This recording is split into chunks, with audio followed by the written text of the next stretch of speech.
He an assistant. Yeah, we on, bro. Okay. Thank you for tuning in to the Hour of Power. Go to Hour of Power Sharif Hamid on YouTube.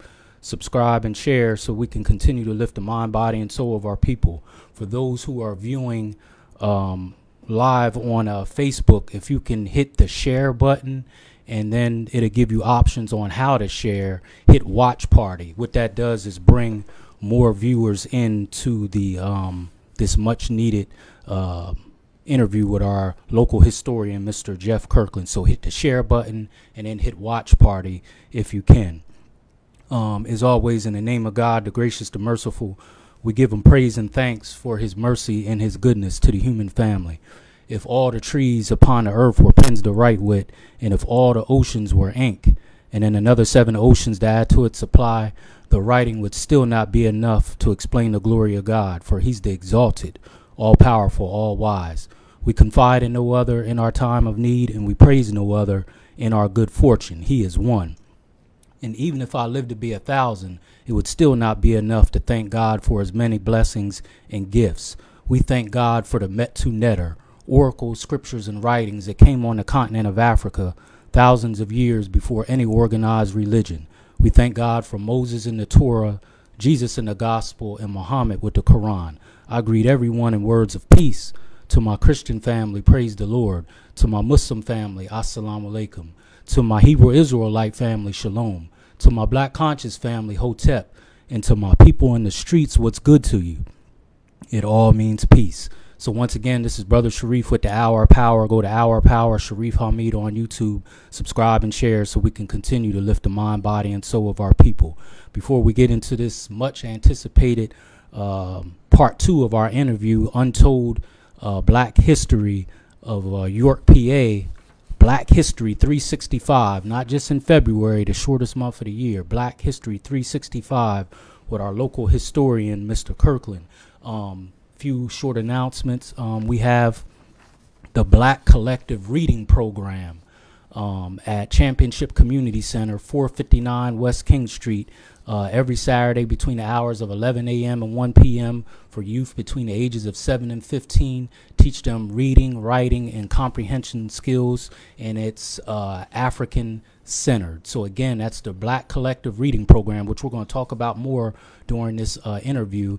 Every Saturday between 11 and 1, 459 West King Street at Championship Community Center. Reading, writing, and comprehension skills for our youth. If there's any other positive programs going on in the community, please inbox me and I will try to mention anything positive going on to lift up our people.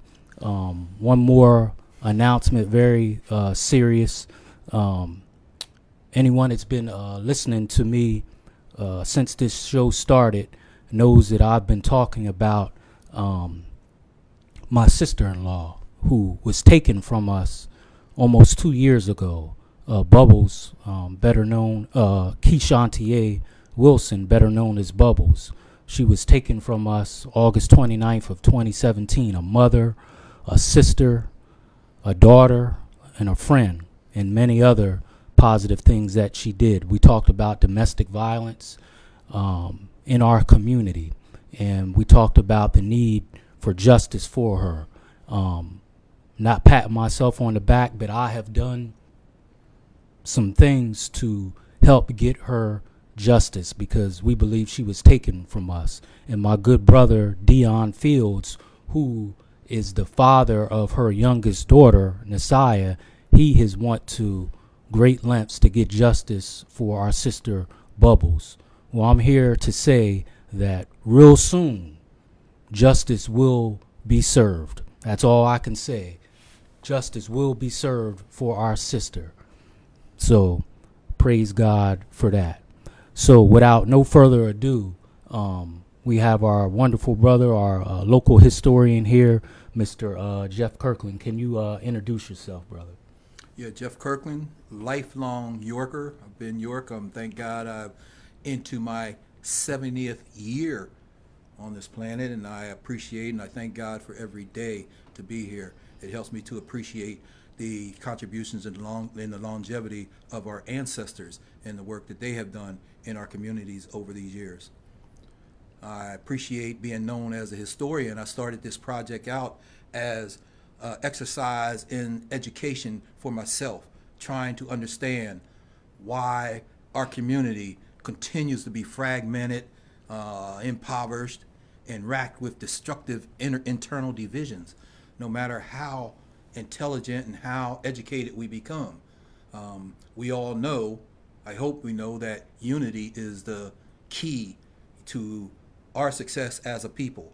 That doesn't say that any one of us individually could probably become successful in this system, but when you have it in your heart to try to uplift your people. I was glad Brother Sharif mentioned the Saturday reading class, because one of my cousins, Miss Stevie Harley, she's an award-winning teacher, brought up on West Princess Street, but she's down in Baltimore now, award-winning teacher. When I sometimes get discouraged about trying to propagate our black history, she says, Jeff, don't get discouraged. You're doing what you're supposed to do. She said, she quoted the old line to me about black people being a people without a knowledge of their history was like a tree without roots.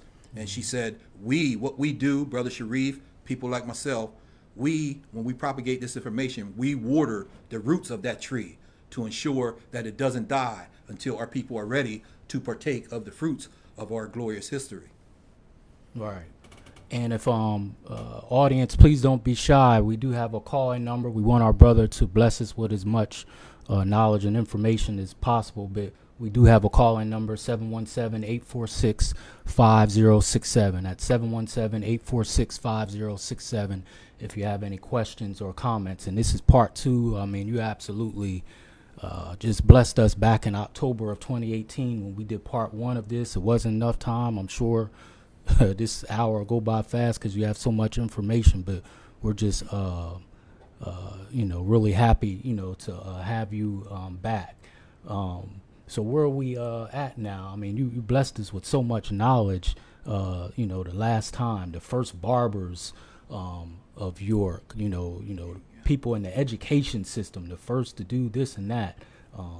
What else can you bless us with? I'm finding out so much more, more about those. It's just an incredible history. I'm glad that I'm seeing, and let me say I don't want to say thank God for Facebook, but thank you for Facebook, because at times you go on Facebook and you'll see more black history on Facebook than you've seen in your education institutions in our schools over the whole time you were there. And I'm glad to see this movement that is talking about Black History 365, because often we relegate black history and the study of black history to the shortest month of the year, February. And I'm glad to see, again, this initiative to push the story of our presence here in this country and in the world when you talk about Pan-Africanism. But we study that 365 days a year, 24 hours a day, and even then, there's not enough time to impart or talk about the glorious and the magnificent history that we as a people have had. We have changed the face of this nation during the Great Migration, when millions of blacks had moved from the South to the northern cities. Could you imagine a painted picture of all white? One time I read something about a picture of a white cow in a snowstorm. You don't really see anything. But what happened with the Great Migration, with all the black folks coming into these urban areas and blessing this country with the God-given gifts that God have given us? We have changed the face of America with that color.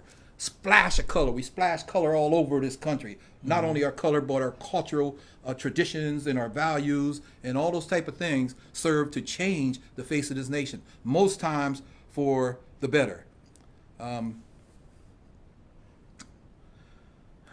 Lost my train of thought there and all like that, because it's so much that I do want to say. That Great Migration didn't only affect cities like Chicago, New York, where they had what they called the Black Renaissance, but it also affected small communities such as York. I know most of you have seen some things on a project they called the Green Book recently. It was because of the movie, although the movie did not pay proper tribute to the Green Book story. They did a better story on the History Channel about that.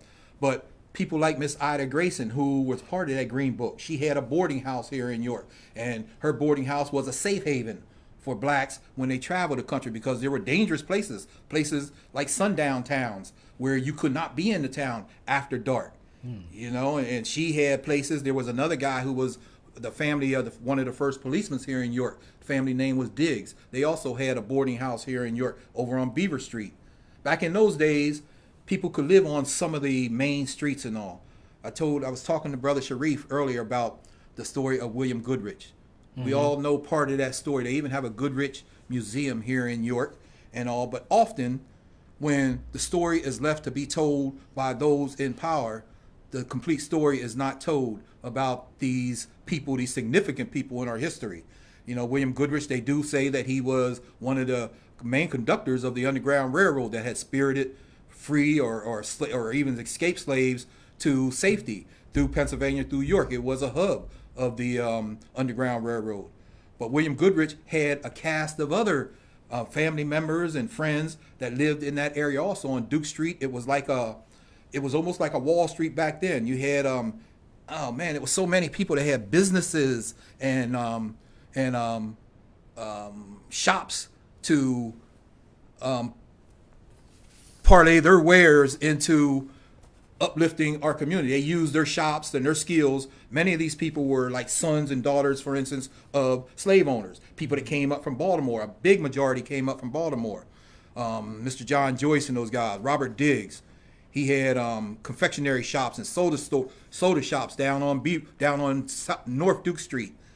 Reverend John Joyce, Samuel Johnson, man, he was a product of the York City schools back then. Had prestigious positions with the York Manufacturing Company. William Fawcett, he was a barber. Many of these guys, you mentioned barbers back in the days. The barbers were sort of like an underground empire themselves. And just as today, you go into a barber and you hear a lot of the stories about what's happening in the community, you know, what's going on, the news. They're almost like news shops themselves. So back in those days, you know, the barbers would talk about how we uplift the community, how we could spirit, how we can stay under the radar and continue to uplift our community. Guys like Edward Fawcett was one. You would never think that he had a barber shop and a pool room and a cigar store right down on George Street, 122 South George Street. He conducted for over 12 years down there. Harry G. Woods ran a cigar and tobacco shop and a pool room on the corner of King and George Streets for more than 12 years. We had a large merchant class. These guys, like I said, they were sons and daughters of slaves, of slave owners back in those days, and they curried favor with the slave owner. He would train them to provide services, train them in making shoes or leather tanning or machine operation and all like that, so they could serve him. And when they were emancipated, they called it manumitted, given their freedom, they parlayed that into their own businesses and became businessmen here in York.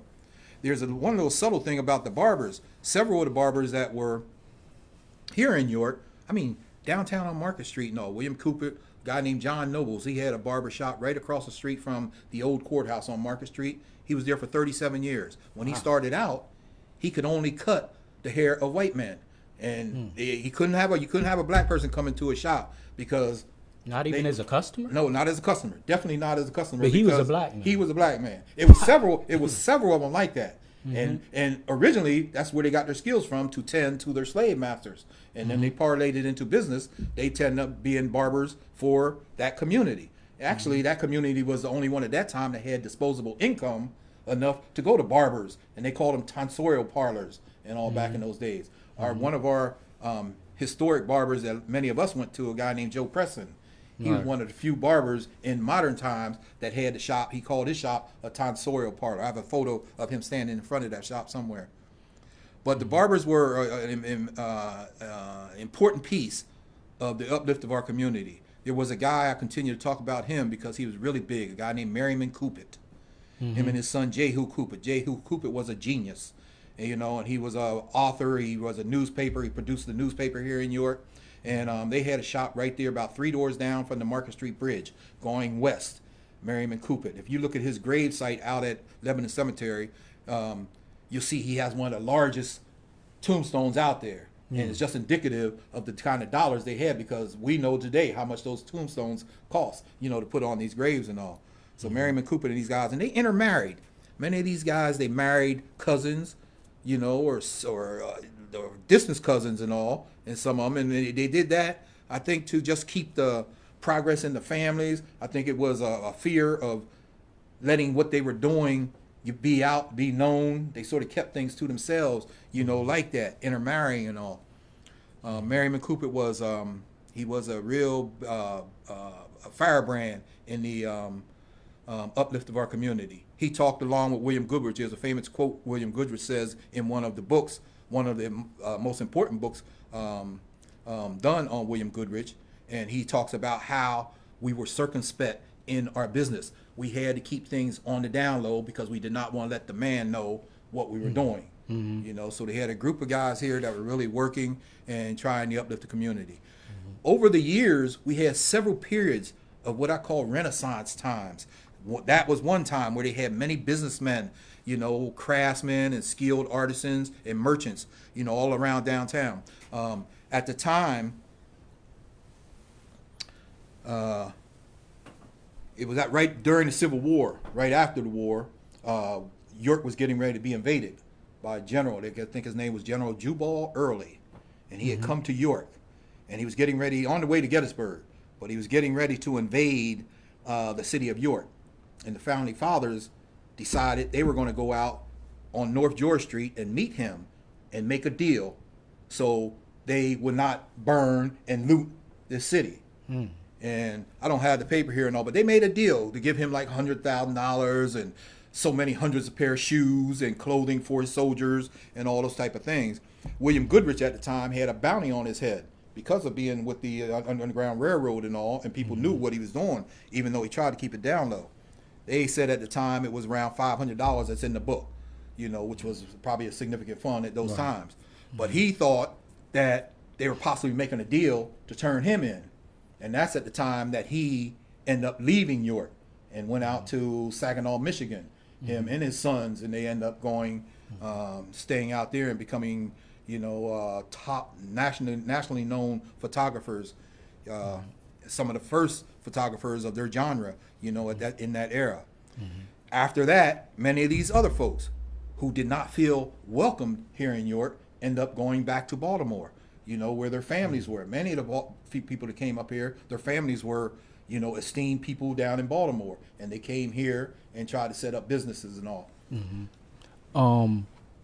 Again, for those viewing on Facebook, please share this message, hit the share button and hit watch party so we can bring more viewers in, because the brother's dropping a lot of knowledge and jewels. And then you can call in if you want, 717-846-5067. Mr. Kirkland, I was wondering if you could give us your a quick analysis, because we have so much to cover. We really need like 2 hours, but take what we can get on the documentary of the Lily Bell Allen case that came on the national TV station Investigative ID about maybe a month and a half ago, and it really caused a lot of firestorm here. Some people felt like not enough people, the family wasn't interviewed, and it was a lot, but at least it gave it some exposure. What was your take on that? I thought it was, some people say at least they did something, right? But sometimes that's even more damaging than not doing anything, because sometimes it tends to serve to distort the picture of what it was, like that. Typically, like I said earlier, when someone else tells your story, the story is told most often to enhance their role in the story, or not put any onus or any accountability to where they are and all, where are their role in that history.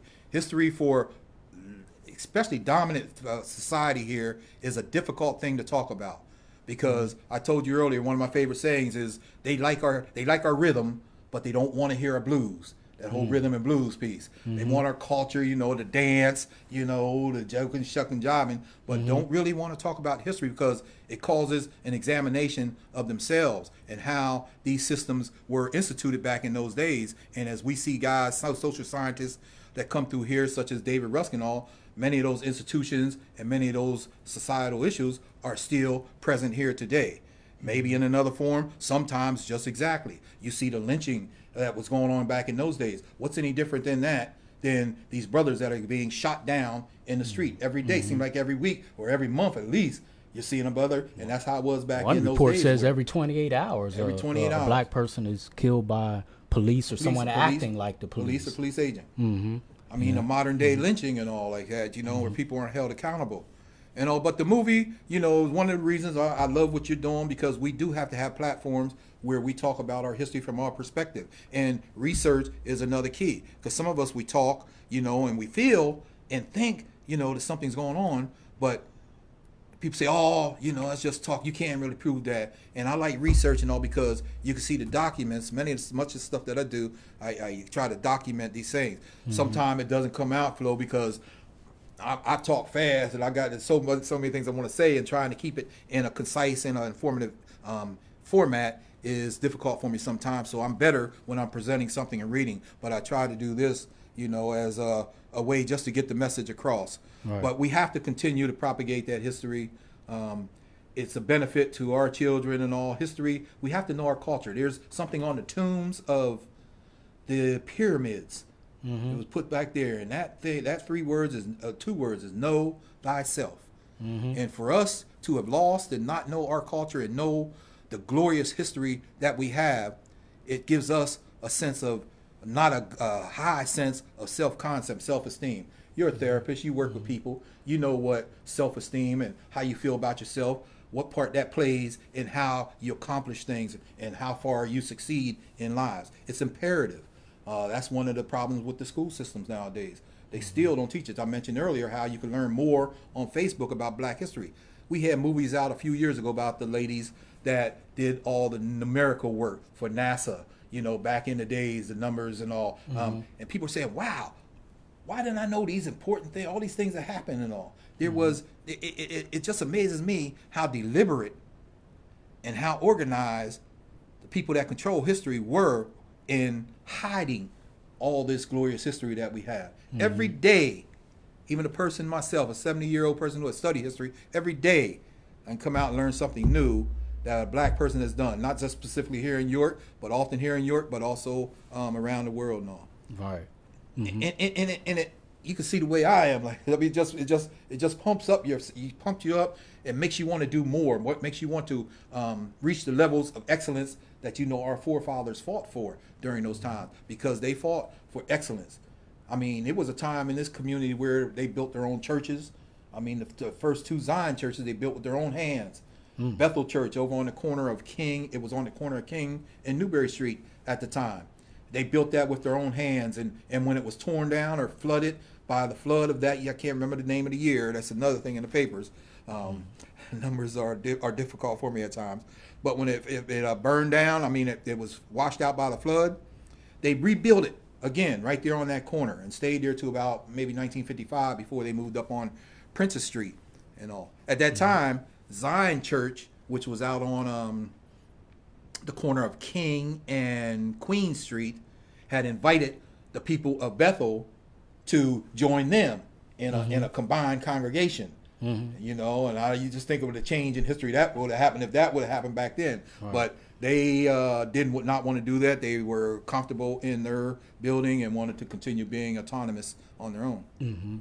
And on the point of Facebook, being used, for history. Last week I had the honor of going to a school here in York and teaching the youth Black history.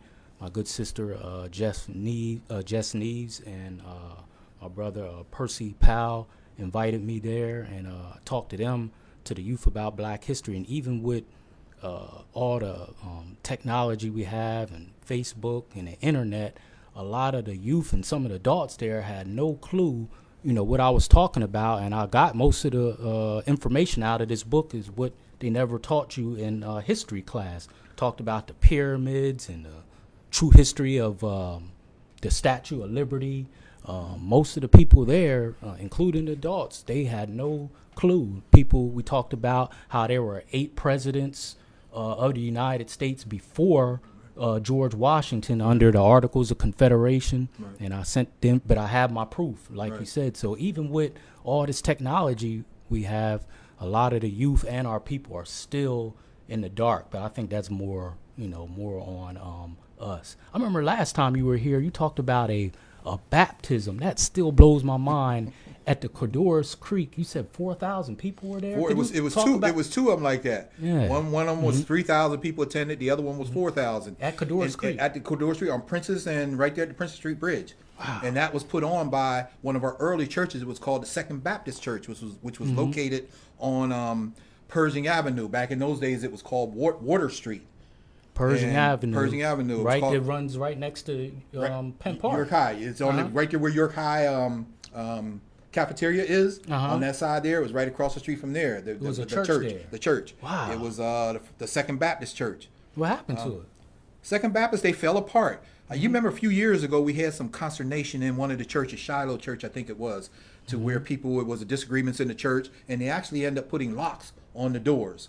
To shut the church down, and that's when Shiloh it really started to split. Shiloh was one of our early churches, one of what I call the big four: Shiloh, Bethel, Zion, and Bethlehem, the early black churches. But back in those days, the Second Baptist Church, they had a minister, and everybody seemed to be happy with him. And these guys, this is important because the people that attended this church were the forerunners of Shiloh Baptist Church. Wow. But they were going to this church, and they were satisfied with this minister, but some of the deacons had attracted one of their friends from the South that came here, and they liked his style.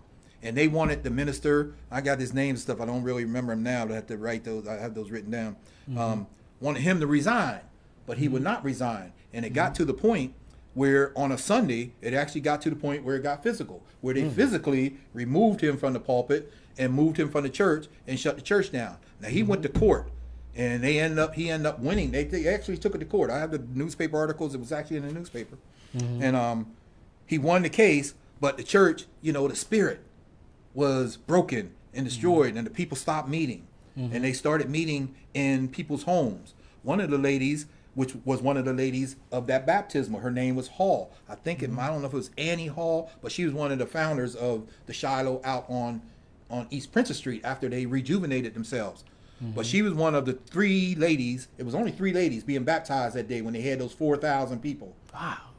Now that's a lot of folks. Even today, could you imagine 4,000 people down around the Princess Street Bridge? No Facebook, no Twitter, none of that stuff. They were there. Well, people were into the church at that time. The church was our fountain of sustenance. Right. People, it's all we could believe in. I mean, the times were so bad. People talk about slavery and roots and all that type of thing, but we have no idea how bad times really were for our ancestors and the trials and tribulations they went to. The breakup of families. They talking about breaking up these Latino families that's coming up as immigrants from the South, from South America and places. Back in those days, it was nothing for them to break up families and take babies away and sell them to in the next state. You might never see them again. And from going down to the African American Museum in Baltimore, they were even so vicious as to at times cut babies out of the women. The pregnant women back in those days and destroy babies and all that. It was a vicious time that we have no imagination. You hear a lot of brothers sometimes say, "Well, man, if I was back in those days, I wouldn't have went along with that." Okay. You did or you died. We remember the scene in Roots. Kunta Kinte, he kept running until they end up chopping the foot off, to stop him from running. But those type of things are in play today. Anybody that really wants to propagate this history, and it's not a thing. We don't propagate this history because we hate the white man and all like that, or hate white society and all. It's because we love ourselves and we understand the importance of us knowing, ourselves and all. We untold history. We need that untold history. We need that the education that they have now. I love the focus on STEM societies, STEM schools, and those type of technical schools now, because that's the direction society is going in. This initiative that Dominique Chapman and those guys have going on with the school that's going to be teaching the trades and all. Carter G. Woodson did that back in the days with Tuskegee University. And it was a fallout between him and W.B. Du Bois and those guys who thought we needed a more of a social education versus talented vocational, talented TEF and all that type of thing. We were people that were really on the move, and in York, it was another period. I talked earlier about the period where Goodrich and his contemporaries were really uplifting the community, and they had businesses and establishments, and they built churches. There was another period that coincided with the Great Renaissance, the Great Migration, when blacks came up from the South.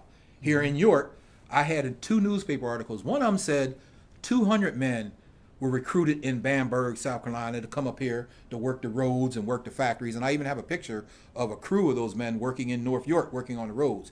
Now, I just found another article with this guy here. Yeah, definitely share the information. William Myers. And in this article, it says 300 blacks were imported from Bamberg, South Carolina to help pave the streets and to work at American Chain and Certainty Corporation and all. William Myers, he was important because Show that picture. William Myers, he was the father-in-law of Daisy Myers. His son, William Myers, married a lady named Daisy Myers. Why is she important in our history? Because she was, for one, she was an excellent teacher and a counselor here in York City school districts and all. But her and her husband were on the up and up, and they wanted to move into a better location. And they were building these towns around the country called Levitt towns. And these Levitt towns were segregated. They didn't want blacks or anything black in them, you know. But they moved into this community, and all hell broke loose. I mean, they had to bring in the state police, the National Guard. Now, where exactly was that location-wise? Levittown was down close to Philadelphia. Okay. It was down in that area and all. But they had Levittowns, you know, across the country, across the northeastern part of the country anyway. And they stayed for a while as long as they could, but they end up, after a while, you know, with the consternation, the attacks on their children and all like that, they decided they moved on back, and she came back to York. But this guy, William Myers, he was instrumental. He was the first black hired at the Yorktown Hotel when they built the hotel back in 1927. Well, they built it, I think, 25, but in 27, he became the head bell captain at the Yorktown Hotel. And William Myers said in this article, he said before those 300 blacks came from Bamberg, this city was okay for blacks. In his opinion, he was saying. He said the white folks would let the blacks attend their movies, come to the restaurants, and patronize their businesses. But he said when the Bambergers came, everything changed. That's when a lot of the segregation happened. They didn't want these people in here. A lot of the segregated rules cropped up, the Jim Crow rules and all like that. And that's part of the institution that is still plaguing us today, where we have groups of our citizens sometime who think they might have made it, or they think that some people are a little too uncultured or too based to be part of their society. That even infected the churches. Zion Church was the first one. They broke off from the white church downtown, First Presbyterian, right next to the library. Black folks were going there, and they have a famous picture drawn by a York artist guy named Louis Miller, showing some of these blacks up in the balcony kneeling at this famous church there. But eventually, William Goodrich and those guys put some money together, John Nobles and them, and they built the first Zion Church on Duke Street, down there where the welfare office is. Okay. That's where the first Zion was, and they moved there. And about 60 years later, in 1880 and all, they moved up into on the corner of King and Queen, where the Bond building is. You know, but the folks were going there, and many of the blacks that came up were like William Myers was saying, they just didn't feel right, you know, in that church. It was something that wasn't welcoming to them. They thought that's what some of the guys said. I have an article by the minister of Bethlehem when they started Bethlehem. So they ended up starting their own churches, you know, to break away from those churches so they could feel welcome and worship in the way they want.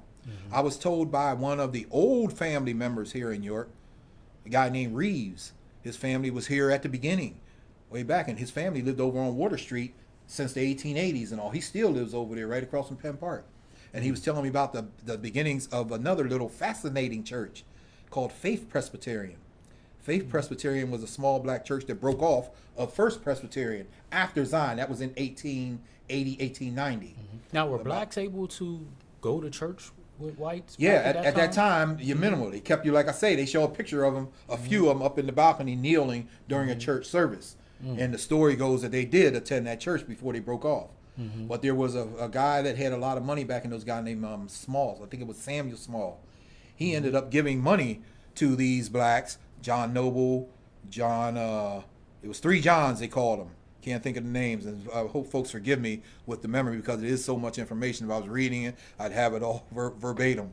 Hope I'm not even getting Alzheimer's or something like that, forgetting information. It's all information. But he gave them this money to start another church, Faith Presbyterian. And according to what Mr. Reeves told me, one of the reasons he gave them that money is because most of these folks worked in the white folks' homes around here as servants, as housekeepers and all. And they were a little afraid that if they were going to this black church, Zion, African Methodist Episcopalian Church, they was scheming maybe to do something to the white folks again. And they had a precedence for that because in 1803, I think I told you the last time I was here, they had what they called the conspiracy of the blacks. And that was where time where for 2 months, the black folks in the town tried to burn the town down, almost succeeded. The governor had to send in the National Guard for that in 1803. It happened because these 2 black women who were servants in a lady's white family's home end up getting sentenced to jail because it was alleged that they had poisoned the ladies that they worked for. And they were, I don't know where, I can't say, I wasn't there, but they were convicted and sent to prison, which was in Philadelphia at the Eastern State Penitentiary at that time. The black folks did not like that in the town and all, and they got together and they conspired with each other. They called it the conspiracy of 1803, and they conspired to burn the town down. They were tired of it, all the other things that were going on. And at that time, I had a billboard here which shows you that it got so bad that you could not even come to town if you were blacks. They told the people that own blacks, it says, you are hereby notified that such as you have Negroes or people of color to keep them at home under strict discipline and watch, for they may be under your eye at all times. You are not to let them come into the borough of York on any pretense whatsoever without a written pass, and to whom they're supposed to be seeing. And and if you were a free man, you had to have a pass also back at that time. That was the law. This was it was in the newspaper. It was you could show that. It was a verdict, from the magistrates back in those days, and that lasted for almost 9 years.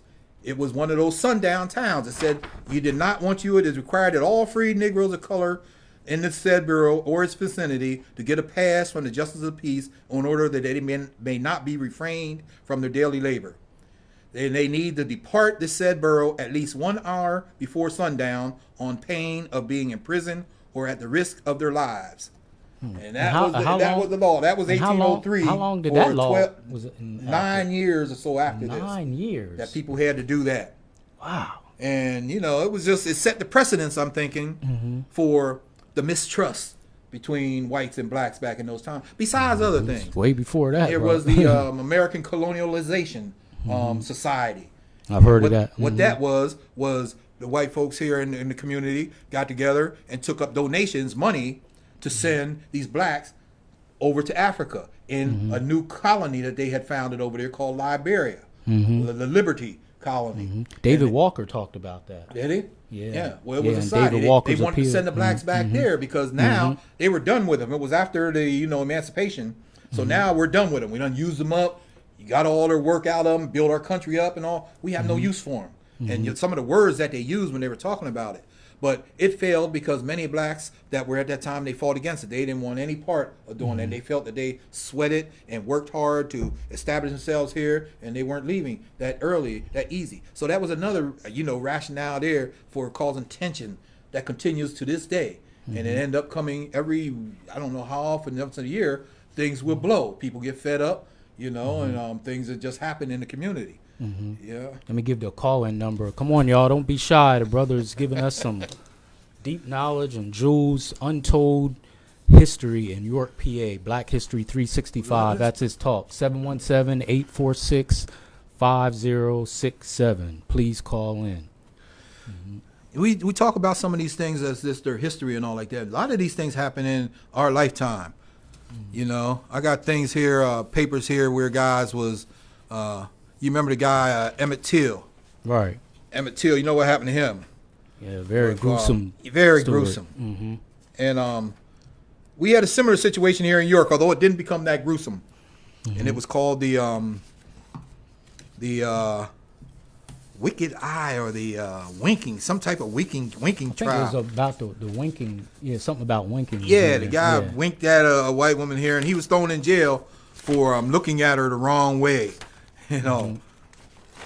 I got so many papers here and all like that. But these things didn't happen. They've had what they call the black codes. Right. I mean, those things were happening in my lifetime and all. I got copy of deeds, in the 60s even, where it says, properties cannot be sold to blacks, or anybody with one drop of black blood. They had covenants here and all. And that's how this community. When I was on the school board, I used to look at the map of York, the York City School District and all. And I even asked my solicitor, Mr. Greg Ghetto, I said, who drew this map, these districts and all like that? Because it didn't conform to any, township boundaries. If you look at the drawings for Central, for instance, Central is way over on the east and the west end, and it curves out around and goes way out to Mount Zion Road on the east end, out sort of like it's skirting around the city. Suburban and all is on the outside. How did those townships, those school districts get drawn like that? And you've heard of the term called redlining. Redlining, where banks would not block off certain parts of the city to say these areas are not deserving of the loans and all. We won't give loans because they're dangerous areas. It's still in effect today. I mean, because if you're trying to get automobile insurance, a lot of that is predicated upon what zip code you live in or where you live at and all those type of things. There was just a huge story out on the continuation of redlining, and it was in a different factor. It was whereby the banks are undervaluing the homes of black folks. Why is that important? Because oftentimes a home is the biggest or the only asset that we have. In the dominant society, they use those homes as collateral, for getting loans to send their kids to school, maybe to start businesses and all. And if your home is worth $100,000 and the bank is saying it's only worth $20,000, I mean, it's really bad the way they undervalue them. And it's only worth $20,000. That's taking away some of your possibilities that would enable you to grow yourself. To become more functional in life and all like that. So many of those prospects are still going on today. Many of those systems, of oppression and repression are still in existence today. I said earlier to you, I'm optimistic and enlightened because I think the veil, of ignorance has lifted.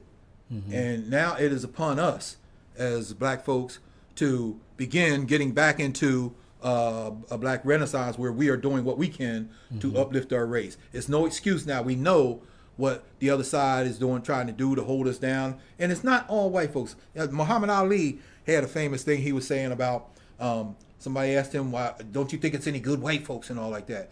Ali said, well sure. He said, but if I see 10,000 white folks and 1,000 of them are, coming towards me, willing to protect me and all, am I going to, go along with that? And he gave the analogy. He said, if I saw 10,000 snakes coming down the road in my door, and I knew 1,000 of those would stick up for me, do I leave my door open and let them all in? Or do I just shut my door and all like that? I thought it was really funny. Ali has a really fine way, a really subtle way, of getting his point across and all like that. And he was one of my all-time great heroes, one of my top 5 and all like that, because of the way he carried himself. Colin Kaepernick and guys like that had nothing on Muhammad Ali. He was ready, like Kaepernick did, he was ready to give up his career for his beef, for his beliefs. For 2 years he did. He did. For his religious beliefs and his faith and his culture. And, that's one of the ways they get us here, because all of us like nice things. And you hear a lot in Congress right now, they're talking about socialism and all, especially this one young lady. I love the energy these young females are bringing to our political system, because they're like us now. We've been dilly-dallying around for a lot of years. It's a time for truth, and whether they're not there to be reelected, that's one of the reasons the political system fails, because once somebody gets in office, now I don't want to make anybody mad. I want to do what it takes to get reelected again. So I can't tell the truth. I can't upset anybody or anything. So people need to be able to tell the truth, and what they're doing, and stand up for what's right in our political system. Right. And these young ladies are really trying to do that, and they are upsetting even some of the own people. Some of the Democrats are a little wary, man. It's sort of like how William Myers said back in the days, look, you guys are coming in here and messing it up for us. We had it good here for a while. The white folks, they loved us. So the politicians in there and all, man, you messing up our game here like that. We want to be here for a while. These young girls say, I don't care about being reelected at all. While I'm here, I want to do the right thing. And all of our politicians ought to stand by that. It's a wonder that we talk about politics because we have another wonderful opportunity, and I know you've seen it and you supported many of the young ladies that are running for offices here in this community. Yes. We have an opportune time, to put some people in office that hopefully will look at things and stand their ground and change what needs to be changed in this political system and all. And I don't want to get into naming all the young ladies, but I know you know them and folks out here. I encourage you to make sure that you get out. We should have the largest vote ever in our history here in York during this election. To elect these folks here and to show that we care about the future of our children, because the school systems, this banking system, they will not change because they have the idea that we don't want to change it. We're okay with where we are. We are those happy, dancing. We okay with what we are. We might get mad when something happens. We get angry. We get emotional. But give them a week or two and all like that. They'll forget about it, and we'll go back to business as usual. Get out the vote this next election and all. Historically, we've only been voting 20%. 2 out of 10 eligible voters. That's 2 out of people that already signed up to vote. Only 2 of them out of 10 come out to vote in most elections. I think during with the Obama election, it might have hit in the high 40s. Right. Never only, even at that time, even half the people that were eligible to vote didn't come out to vote. So we have to make statements here, because that window of opportunity for us to change and take control of our destiny and take control of our kids' destiny, it's a small window of opportunity right now. Wakanda is rising. You heard the phrase, Wakanda, the movie. I always try to throw a little bit about Wakanda in there because to me it was more than a movie and all like that. It showed what our culture and what our spirit was like and what it could be like. And they hid themselves away from the world because they saw how dangerous and how crazy the world was. They didn't even want to be involved with it. But by pulling back from the world, I think things accelerated down the road, getting worse. If they would have been involved like they did at the end, like the young brother that they left in America wanted them to do, they could have came and made an influence on the rest of the world. And hopefully we could all do that now. Our connection wasn't about the money. It wasn't connection. Our connection was our spiritual. You saw the chief going back and talking to his ancestors, getting that guidance, getting that history, which is what we're doing now. History shows us where we've been and how we can get to the next step. We just have to pay attention. Wakanda was a powerful movie. I was a little ticked off because the week after Wakanda came out, the system has a way of doing this. They bought out a movie called Superfly 2 or something, trying to take our mindset back into that crazy genre. Everybody likes entertainment, but to me, we don't have a whole lot of time for that type of entertainment and all like that. Right. When we watch entertainment, it should be about the ladies that did the numbers. It should be about people in our history. I watched a great documentary on, not Maya Angelou, on, oh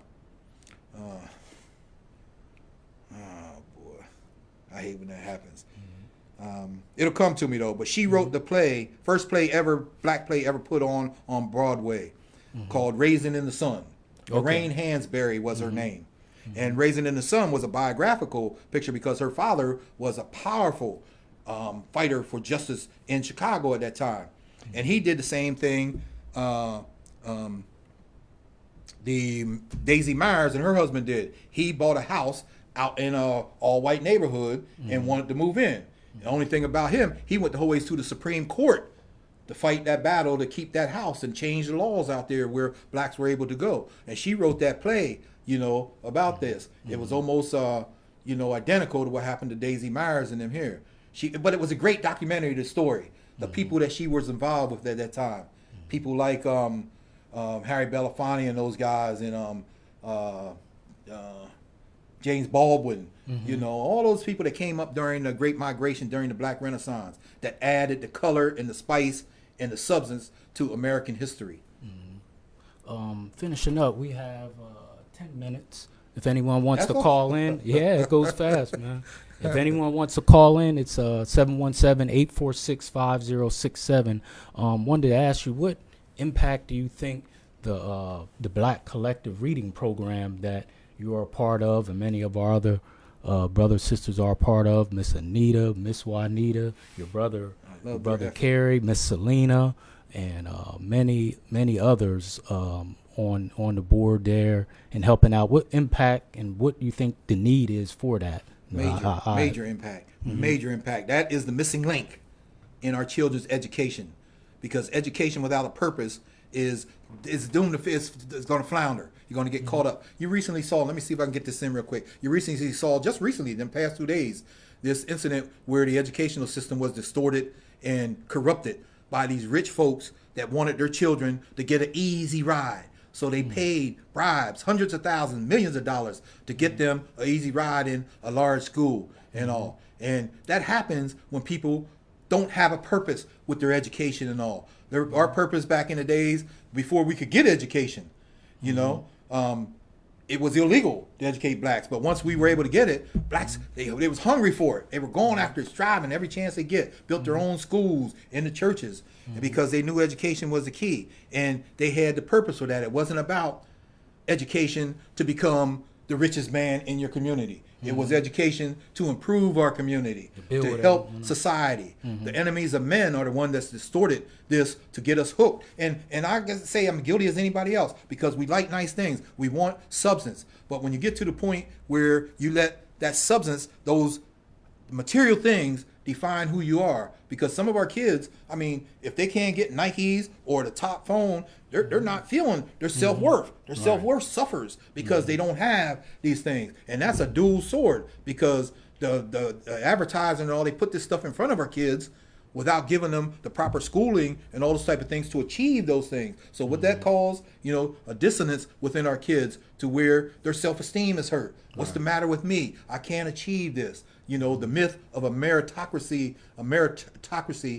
society, where the myth is that if you work hard and stay focused, that you could achieve all these things. And it doesn't allow the kids to understand the impact of the distortion of society and the racism and all those type of things that hit upon us. But like Maya Angelou says, you know, despite all this, even here in York, we still rise because it is our nature. And we have a true connection to the life spirit of this world. And that's what we call God, Allah, whatever we call it. The life spirit of the world is in a battle for the enemies of men. And we cannot let that happen. We have to be. I tell you to prove how we continue to achieve. We continually talk about the dysfunction of our schools here in York and all. And despite all those years, you know, things are happening where we're continually out of the 500, I think it's 512 school districts in York. 495. 495 now. We're usually down in the bottom 10. You know, and that's not only York, but all the black schools across the state of Pennsylvania. But yet, our kids are able to achieve on higher levels than you think they would under that type of system. Last thing I want to show you, and this is, I'm so proud of this because it's what I call York's African diaspora. And what this is a map, you know, showing all points leaving from York and going across the world. And these are a list over 400 people that came up through the York schools and have achieved and have progressed in other places, have achieved amazing success in all areas of law and education and science, doctors and business owners all across the world. But yet here in this closed almost community here, they were not able to access the kind of opportunity that led to their success here. They almost had to leave this community to do that.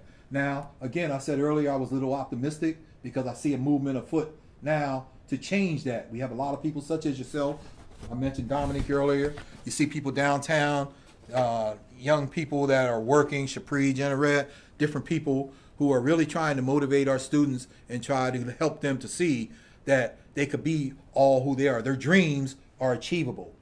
Because the Last Poets had a song out back in the days called "Dreams Are Illegal in the Ghetto." You know, where their kids do not believe in their dreams after a different way. When we talked about a meritocracy society, there's studies out that show in elementary school, they're believing in that hard work and they're juvenile and they're elated about learning and all. By the time they reach the middle school, they start seeing the inequities in society and saying, well, this happened to me, and you know, and they seeing things that happen. So it takes a hit on their self-esteem, and they start questioning themselves. Well, I'm working hard, but so why am I not progressing and all?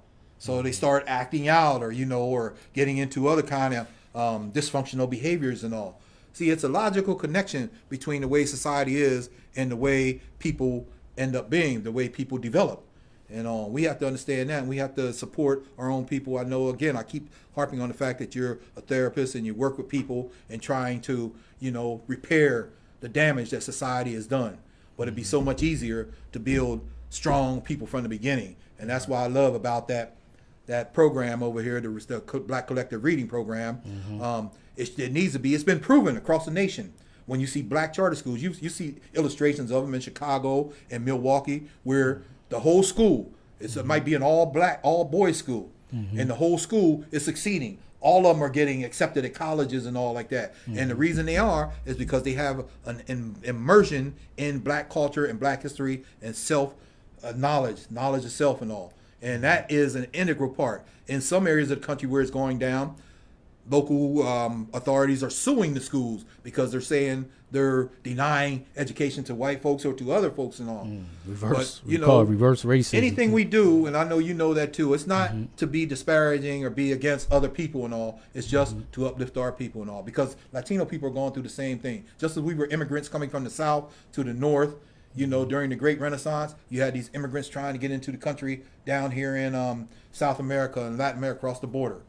Just looking for opportunity, and trying to change again the face of America to something else. So we have to be cognizant of that and recognize, that change happens, and we continue to try to be the best that we can, particularly when it comes to uplifting our people and understanding our purpose here in this world. Well, it's been a pleasure again, brother. You're welcome on this platform at any time. It's never, we just don't have enough time to get it all out. I mean, you still have a stack of, information over there that you don't even touch. Maybe we could come in and focus on just specific, topics such as education, because you could fill up a whole show just on education. Right. You could fill up a whole show on the social construct here in this community, economic development. That's the thing we didn't touch on and all, and that's integral. That's important to our development. Because like those barbers and all back in the days, they used their economics to enhance what we were doing socially and all. And again, the Black Collective reading group for our youth, boys and girls, is every Saturday up into the summer, 11 a.m. to 1 p.m. at Championship Community Center.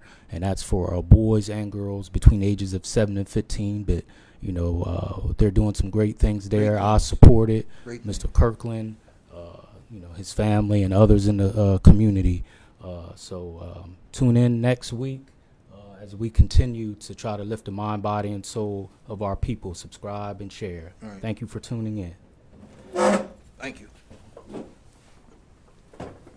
Wow, the time do go fast.